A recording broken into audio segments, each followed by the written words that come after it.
Okay, let's dive right into this. Welcome to today's Explainer, where we're going to be looking at something that literally surrounds us every single day, yet somehow manages to hide its biggest impacts right in plain sight. We're talking about the built environment. Today, we're going to completely reframe how you view the life cycle impacts of buildings and infrastructure, and we're drawing our insights directly from the SASB Sustainability Accounting Standards for Engineering and Construction. So here is the roadmap for our paradigm shift today. First, we'll cover the construction phase illusion. Second, the daily resource drain. Third, certifying sustainable buildings. And fourth, planning operational efficiency. Let's get to it. All right, section 1, the construction phase illusion. I want you to take a second and just picture a construction site in your mind's eye. You hear the heavy machinery, you see the massive cranes up in the sky. What you're likely picturing is this huge influx of heavy physical materials: iron, steel, cement, concrete, glass, drywall. The SASB standards note that sourcing all these materials represents a massively intensive use of natural resources. And frankly, when most of us think about a building's environmental footprint, this is exactly where our minds go, right? We think about that immediate disruption, the emissions from the bulldozers, and the sheer volume of stuff being trucked in to make the structure a reality. We tend to think of the impact as a singular event, something that happens only while the building is actually being built. But here's where we really need to update our mental models. We have to contrast that temporary construction phase with what the industry calls the operational use phase. Think about it. The construction phase might last, 2 or 3 years? But that finished building, it's going to stand there for 50, 80, maybe 100 years. So the true environmental story of a building doesn't end when the ribbon is cut. Actually, scratch that. The construction is really just the prologue. The real story is the decades-long use phase that follows. Moving right along to section 2, the daily resource drain. So what exactly happens after the heavy machinery leaves? The dust settles, and the lights are finally turned on. Well, let me read you this direct quote from the SASB topic summary, because it just perfectly sets the stage here. Quote, "Buildings and major infrastructure projects are among the largest users of natural resources in the economy." End quote. So the crucial point is that this consumption isn't just past tense. It's an active, ongoing daily reality.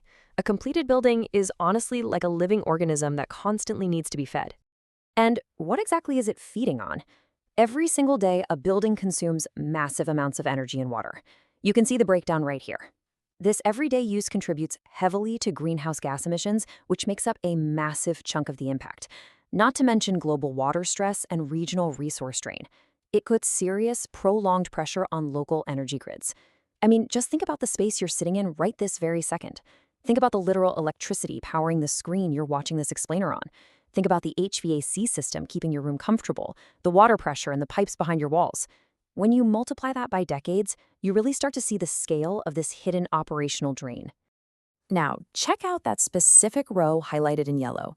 The fact that life cycle impacts of buildings and infrastructure has its very own dedicated disclosure category, that means investors and regulatory bodies are actively shifting their focus. It's a real game changer. They aren't just looking at that short-term construction footprint anymore. No, they are demanding real transparency on the long-term life cycle impacts of these massive projects, fully recognizing that the use phase is where the most significant environmental toll actually occurs over time. Which brings us to Section 3, certifying sustainable buildings.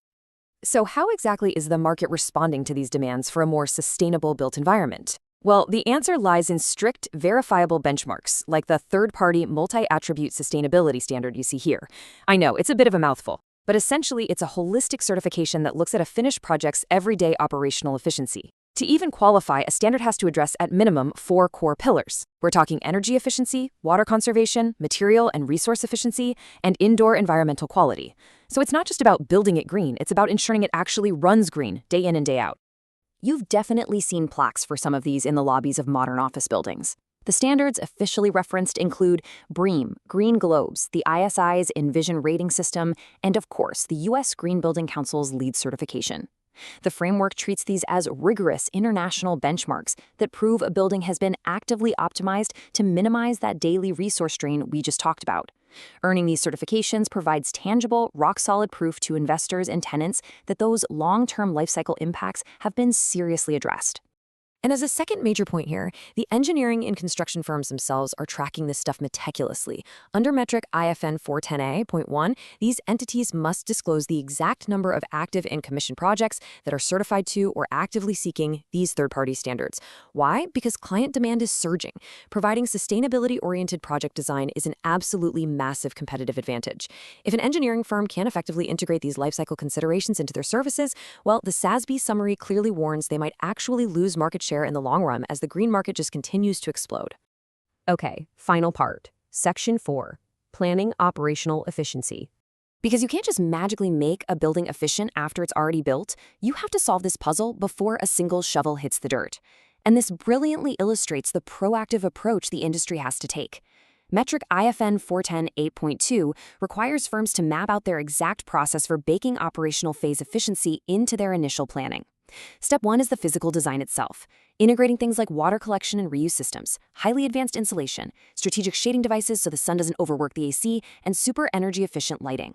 Step 2 is the business side. Firms must be able to communicate the long-term cost-benefit analyses to the project owners. They have to prove that investing in smarter designs right now is going to mitigate decades of future utility and resource costs. A huge takeaway here is that simply following the legal minimums, that is no longer the goal. The standard specifically notes that firms may discuss how their energy and water efficiency efforts completely exceed baseline building code requirements. True sustainability and true competitive advantage in this industry comes from pushing way past those regulatory minimums to optimize the future energy and water use of a structure to the absolute highest degree possible. It is a fundamental shift from just meeting the standard to actively future-proofing our real estate. So looking at a building's life cycle this way really changes your perspective, doesn't it? It's not just about the couple of years it takes to build a place, it's about the decades it spends consuming. As you go about the rest of your day, just look around the room you're in right now. Look at the lights, the vents, the windows. What hidden operational phase resource drains are you entirely blind to in your own home or office? It's definitely something to think about. Thanks so much for exploring this with me today on This Explainer. We'll see you next time.